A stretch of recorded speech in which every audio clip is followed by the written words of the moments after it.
आला फेसबुकवर. जय भीम मित्रांनो.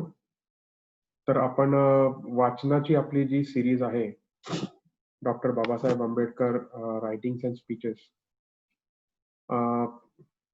आपण त्याचा लास्ट पार्ट जो वाचला होता किंवा जे बुक आपलं चालू होतं ते what Congress and Gandhi have done to the untouchables हे बुक आपण वाचत होतो.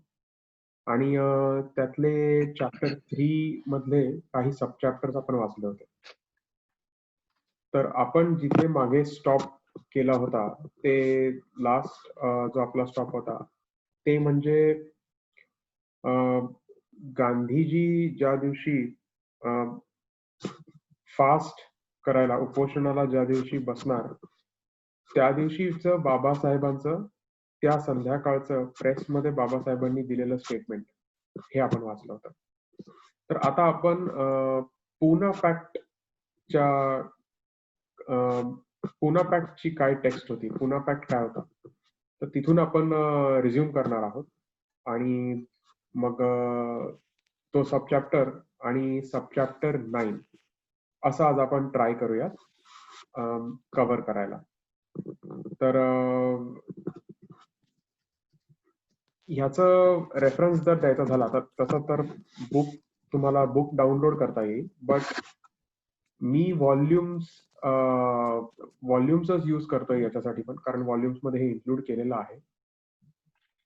तर आपलं हा what Congress and Gandhi have done to the untouchables हे व्हॉल्यूम 9 मध्ये मिळेल आपल्याला. व्हॉल्यूम 9 आणि पेज नंबर मी सांगतो तुम्हाला.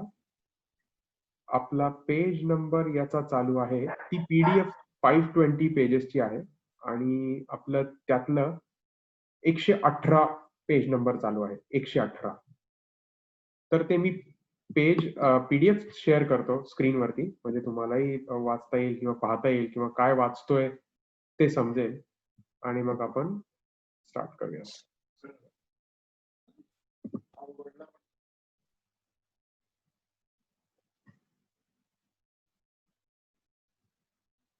Okay, so text of Pune Pact. The following is the text of the agreement. There shall be seats reserved for the depressed classes out of the general electorate seats in the provincial legislatures as follows. Madras 30, Bombay with Sindh 15, Punjab 8, Bihar and Orissa 18, Central Provinces 20, Assam 7, Bengal 30, United Provinces 20, total number of seats 148. These figures are based on the total strength of the provincial councils announced in the Prime Minister's decision. Election to these seats shall be by joint electorates, subject, however, to the following procedure. All the members of the depressed classes registered in the general electoral roll in a constituency will form an electoral college, which will elect a panel of 4 candidates belonging to the depressed classes for each of such reserved seats by the method of the single vote. The 4 persons getting the highest number of votes in such primary election shall be candidates for election by the general electorate. Third text काय बघा. Representation of the depressed classes in the central legislature shall likewise be on the principle of joint electorates and reserved seats by the method of primary election in the manner provided for in clause 2 above for their representation in the provincial legislature. त्याच्या पुढे, in the central legislature 18% of the seats allotted to the general electorate for British India in the said legislature shall be reserved for depressed classes. System of primary election to a panel of candidates for election to the central and provincial legislatures, as herein before mentioned, shall come to an end after the first 10 years, unless terminated sooner by mutual agreement under the provision of clause 6 below. आता clause 6 काय आहे? The system of representation of the depressed classes by reserved seats in the provincial and central legislatures as provided for in clauses 1 and 4 shall continue until determined by mutual agreement between the communities concerned in the settlement. Franchise for the central and provincial legislatures for the depressed classes shall be as indicated in the Lothian Committee report. There shall be no disabilities attaching to anyone on the ground of his being a member of the depressed classes in regard to any elections to local bodies or appoint to the public services. Every endeavor shall be made to secure fair representation of the depressed classes in these respects, subject to such educational qualifications as may be laid down for appointment to the public services. In every province, out of the educational grant, an adequate sum shall be earmarked for providing educational facilities to the members of the depressed classes. The terms of the pact were accepted by Mr. Gandhi and given effect to by government. The terms of the pact were accepted by Mr. Gandhi and given effect to by government by embodying them in the Government of India Act. The Pune Pact had produced different reactions. The untouchables were sad. They had every reason to be. There are, however, people who do not accept this. They never fail to point out that the Pune Pact gave the untouchables larger number of seats than what was given to them by the Prime Minister in his communal award. It is true that the Pune Pact gave the untouchables 148 seats, while the award had only given them 78. But to conclude from this that the Pune Pact gave them more than what was given by the award is to ignore what the award had in fact given to the untouchables.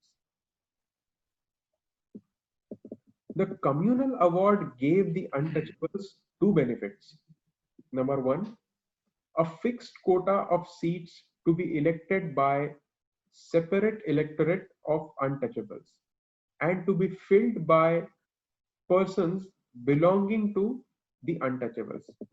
Number two, double vote, one to be used through separate electorates and the other to be used in the general electorates. Now, if the Pune Pact increased the fixed quota of seats, it also took away the right to the double vote. This increase in seats can never be deemed to be a compensation for the loss of the double vote. The second vote given by the communal award was a priceless privilege. Its value as a political weapon was beyond reckoning. The voting strength of the untouchables in each constituency is 1 to 10. With this voting strength free to be used in the election of caste Hindu candidates, the untouchables would have been in a position to determine, if not to dictate, the issue of the general election. No caste Hindu candidate could have dared to neglect the untouchables in his constituency or be hostile to their interest if he was made dependent upon the votes of the untouchables. Today, the untouchables have a few more seats than were given to them by the communal award. But this is all that they have. Every other member is indifferent, if not hostile. If the communal award with its system of double voting had remained, the untouchables, sorry, every other member is indifferent if not hostile. If the communal award with its system of double voting had remained, the untouchables would have had a few seats less, but every other member would have been a member for the untouchables. The increase in the number of seats for the untouchables is no increase at all and was no recompense for the loss of separate electorate and the double vote. The Hindus, although they did not celebrate the Pune Pact, did not like it. Throughout their commotion to save Mr. Gandhi's life, there was a definite current of conscious feeling that the cost of saving his life may be great. Therefore, when they saw the terms of the pact, they very definitely disliked it, although they had not the courage to reject it. Disliked by the Hindus and disfavored by the untouchables, the Pune Pact was given recognition by both parties and was embodied in the Government of India Act.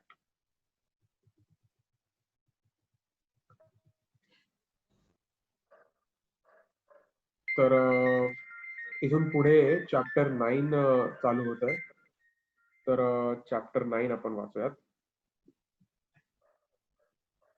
एक second. Sir मी तुम्हाला mute करतो, ठीक आहे ना? नंतर unmute कराल लागेल. ठीक आहे ना. Okay.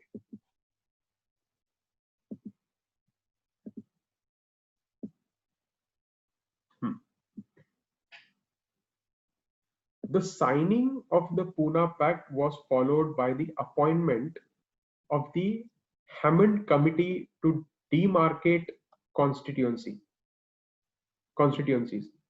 to fix the number of seats for each constituency and settle the system of voting for the legislatures to be set up under the new constitution. The signing of the Pune Pact was followed by the appointment of the Hammond Committee to demarcate constituencies to fix the number of seats for each constituency and settle the system of voting for the legislatures to be set up under the new constitution. In carrying out its functions, the Hammond Committee had to take into account the terms of the Pune Pact and the special sort of electoral plan agreed upon to meet the needs of the untouchables. Unfortunately, the Pune Pact, having been concluded in a hurry, had left many things undefined. Of the things that were left undefined, the most important were two, namely, does the panel of 4 to be elected at the primary election imply 4 as a maximum or a minimum? Number 2, what was intended to be the method of the voting in the final election? It was contended on behalf of the Hindus that the panel of 4 was intended to be a minimum. If 4 candidates are not forthcoming, there could be no primary election and therefore there can be no election for the reserved seat, which they said must remain vacant and the untouchables should go without representation. On behalf of the untouchables, I was called to state my interpretation of the disputed points. I contended that 4 in the Pune Pact meant not more than 4. It did not mean not less than 4. On the question of voting, the Hindus contended that the compulsory distributive vote was the most appropriate. On behalf of the untouchables, I contended that the cumulative system of voting was the proper system to be introduced. Fortunately for the untouchables, the Hammond Committee accepted the views propounded by me and rejected those of the Hindus. It is interesting to know why the caste Hindus put forth their contentions. One may well stop here for a moment and ask, why did the Hindus raise their particular contentions before the Hammond Committee? Was there any particular motive behind the stand they took? So far as I am able to see, the object which the Hindus had in demanding 4 candidates as the minimum for a valid primary election was to place the Hindus in the position to capture the seat for an election of such a representative of the untouchable candidate who would be their nominee and who would be most willing to be the tool of the Hindus. To get such an untouchable elected in the final election, he must first come in the panel, and he can come in the panel only if the panel is a large panel. As the election to the panel is by separate electorates consisting exclusively of untouchable voters, it is obvious that if there is only one candidate in the panel, then he would be the staunchest representative of the untouchable and worst from the standpoint of the Hindus. If there are 2, the second will be less staunch than the first and therefore good from the standpoint of the Hindus. If there are 3, the third will be less staunch than the second and therefore better from the standpoint of the Hindus. If there be 4, the fourth will be less staunch than the third and therefore best from the point of view of the Hindus. The panel of 4 could therefore give to the Hindus the best chance of getting into the panel such representatives of the untouchables as is most suitable to the Hindus. That is why they insisted before the Hammond Committee that for a valid panel, the minimum number must be 4. The object of insisting upon the system of compulsory distributive vote was the same, namely to enable the Hindus to capture the seats reserved for the untouchables. The object of insisting upon the system of compulsory distributive vote was the same, namely to enable the Hindus to capture the seats reserved for the untouchables.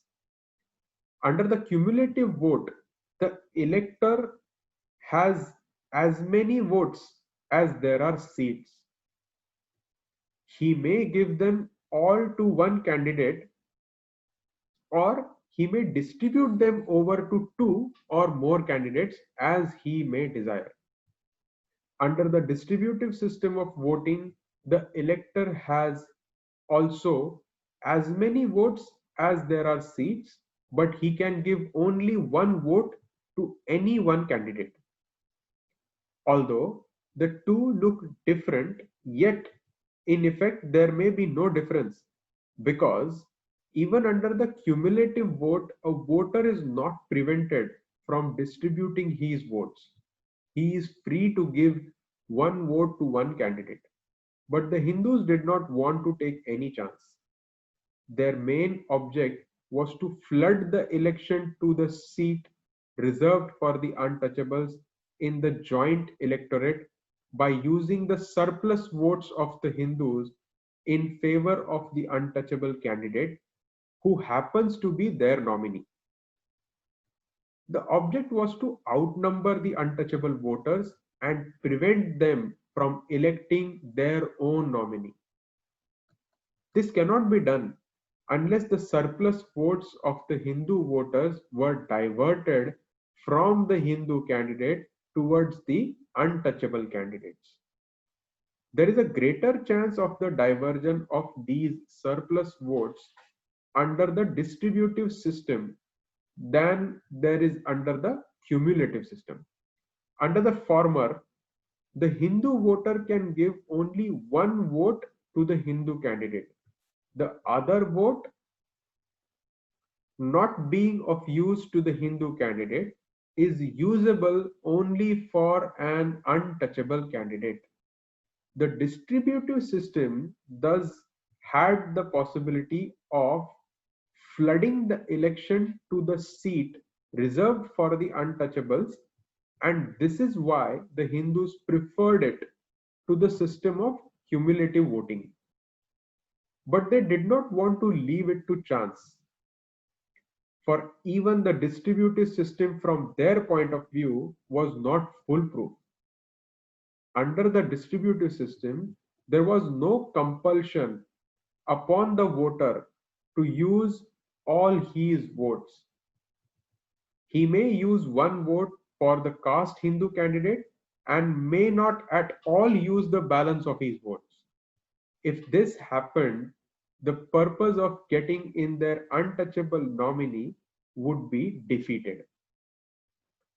Not to leave things to chance, the Hindus wanted that the distributive system of voting should be made compulsory so that a caste Hindu voter, whether he wants it or not, can have no option but to vote for the untouchable candidate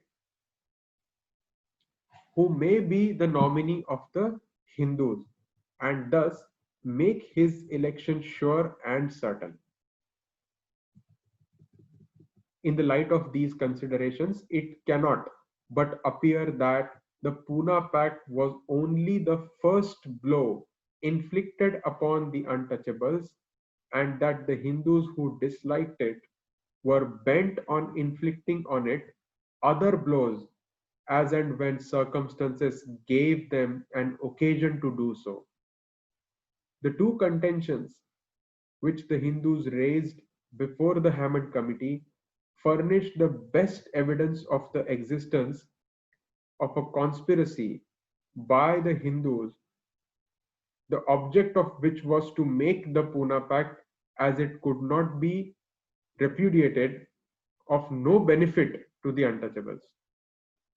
The story of how the Congress dealt with the political demands of the untouchables cannot be left here, for the simple reason that it does not end here.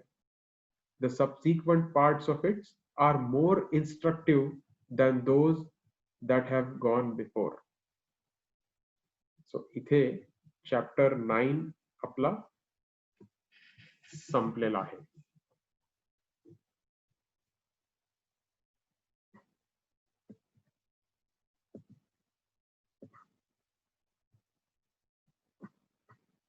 Hey screen share stop करतो मी.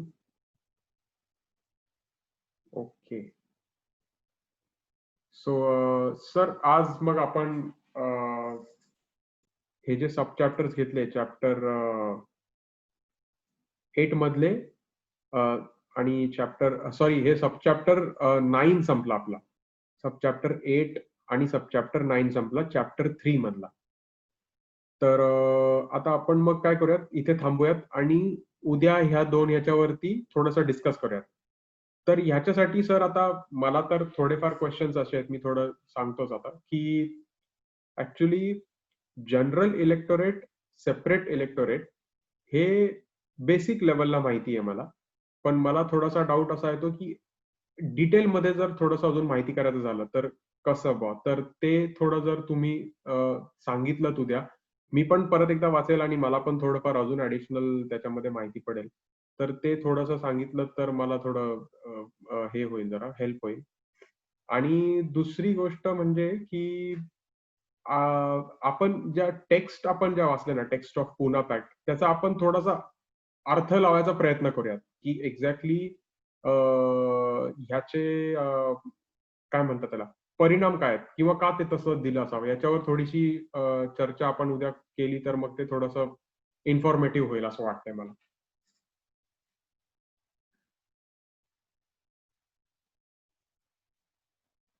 चालेल sir. मग आता आपण live थांबूया तिथे आणि उद्या continue करूया. Okay. तर ओके. आणि ऑडियन्स मध्येही, व्ह्युअर्स मध्येही काही क्वेश्चन्स असतील कुणाला, तर क्वेश्चन्स आम्हाला मेसेज करा, पेजवर मेसेज करा किंवा व्हिडिओवर मेसेज करा लाईव्ह चालू असताना. आणि त्याची आम्ही, जर तुम्ही आज मेसेज करताय, आज जर उत्तरं नाही द्यायला जमली तर आम्ही ते क्वेश्चन्स नोट डाउन करून ते क्वेश्चन्स आपण उद्या डिस्कस करू शकतो. सबसिक्वेंट जे सेशन्स असतील त्या सेशन्स मध्ये आपण डिस्कस करू शकतो. ओके. तर इथे थांबूयात आपण आणि उद्या कंटिन्यू करूयात. जय भीम सर्वांना. Good night.